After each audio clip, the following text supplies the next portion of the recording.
Já parou para pensar com quem você realmente está interagindo na internet? Pois é, hoje a gente vai mergulhar numa ideia que talvez mude a forma como a gente enxerga o mundo digital. Pensa comigo, todos aqueles comentários, os likes, as discussões acaloradas. E se uma boa parte de tudo isso não viesse de pessoas de verdade? Essa é a pergunta que está no centro de tudo que a gente vai ver aqui. Ok, vamos começar do começo. Essa história toda surgiu como uma teoria da conspiração, daquelas bem específicas que a gente só acha nos cantos mais fundos da web. A ideia central é basicamente a seguinte: nós, os humanos, perdemos o controle. Aquela internet que a gente conhecia, que era um lugar para trocar ideia de verdade organicamente, ela teria sido trocada por um ambiente meio estéril, sabe? Onde robôs criam conteúdo para outros robôs lerem. Essa ideia não é de ontem. Ela já circulava por aí há uns anos. Mas foi em 2021 que o negócio pegou fogo. Um usuário anônimo postou um texto gigante explicando por que a internet parecia falsa. E aí, com a chegada das IAs que todo mundo usa hoje, o que parecia só paranoia de fórum começou a soar como uma descrição bem precisa da nossa realidade. É bom dizer que a teoria original vinha com umas alegações bem pesadas e sem prova nenhuma, tipo que youtubers e políticos famosos nem existem de verdade. Mas se a gente deixar esses exageros de lado, sobra uma sementinha de verdade ali no meio que está cada vez mais difícil de ignorar. Agora, vamos sair um pouco do campo da conspiração e olhar para os dados.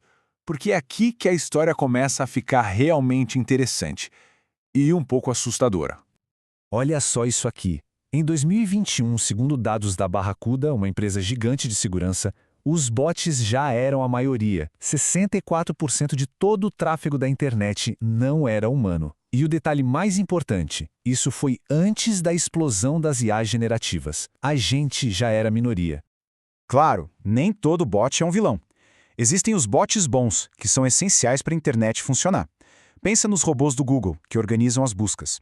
Mas, segundo os relatórios, uma fatia bem grande é de bots maliciosos, aqueles criados para aplicar golpes, espalhar fake news e manipular discussões. A escala do problema é tão grande que surpreendeu até gente de dentro da indústria. Quando o Elon Musk viu dados como esses, a reação dele foi só 2 pontos de exclamação. E essa história virou uma obsessão para ele durante a compra do Twitter, né? A quantidade de contas falsas foi o centro de toda aquela polêmica. Então fica a pergunta: por que alguém se daria ao trabalho de criar tanto bot e tanto conteúdo falso? A resposta, como quase sempre, envolve dinheiro e influência.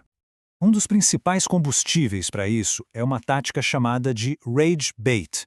Em bom português, isca de raiva. É aquele tipo de conteúdo feito de propósito para provocar uma reação forte, geralmente indignação. A lógica por trás disso é bem simples. Quanto mais gente comenta e compartilha, mesmo que seja para reclamar, mais visibilidade aquele post ganha. E visibilidade no mundo online vira receita de anúncio, vira influência política ou, em muitos casos, vira uma oportunidade de aplicar um golpe. E um exemplo disso é gritante. Na plataforma X, o antigo Twitter, existem contas de bots com selo de verificação pago que postam conteúdo extremamente ofensivo, às vezes até preconceituoso, associado ao logo de uma empresa de apostas. O objetivo não é a mensagem, é a confusão. Cada comentário de raiva, cada compartilhamento indignado gera engajamento, e esse engajamento é convertido em dinheiro para o dono da conta do bot. Então, com um motivo financeiro bem claro, a inteligência artificial generativa virou a ferramenta perfeita para inundar a internet com esse tipo de coisa, criando um cenário assim, bem bizarro. Isso até ganhou um nome, AI Slop, que a gente poderia traduzir como gosma de IA. É aquele monte de lixo digital, sabe? Aquelas imagens e textos estranhos, sem sentido, que começaram a aparecer em todo lugar. O caso mais famoso disso foi, sem dúvida, o Jesus Camarão. É exatamente o que parece. Imagens geradas por IA de Jesus Cristo misturado com camarões, caranguejos, coisas assim. Isso inundou o Facebook, postado pelas chamadas fazendas de cliques, que são páginas automáticas feitas só para gerar engajamento e depois aplicar golpes ou vender publicidade. E aí a gente entra num problema ainda mais fundo, que os pesquisadores chamam de colapso do modelo. Pensa assim, as IAs aprendem com os dados da internet, que foram criados por humanos. Mas, e quando a internet fica cheia de dados criados por outras IAs? É tipo um ciclo vicioso. Estudos de universidades como Rice e Stanford mostram que a IA começa a aprender com suas próprias criações, que são imperfeitas. O resultado é uma perda de qualidade e originalidade com o tempo.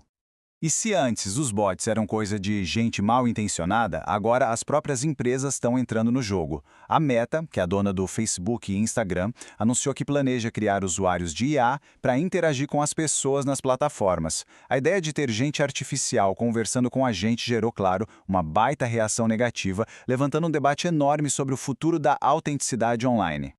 E tudo isso nos traz de volta para aquela questão central. Se a maior parte do tráfego já é de bots e o conteúdo é cada vez mais sintético, o que sobrou de humano na internet? O ponto é este. A distinção entre o que é real e o que é falso está ficando borrada. A gente está, aos poucos, perdendo a capacidade de confiar no que a gente vê, no que a gente lê e com quem a gente interage. Essa frase resume o nosso dilema perfeitamente. A tecnologia que nos deu a chance de ver o mundo todo agora nos força a duvidar de tudo que a gente vê. A confiança, que é a base de qualquer comunicação, está sendo corroída. E assim, a teoria que começou como uma conspiração bizarra de internet acaba nos deixando com uma pergunta muito real e filosófica. Conforme a gente navega por uma rede cada vez menos humana, como é que a gente define o que é autêntico?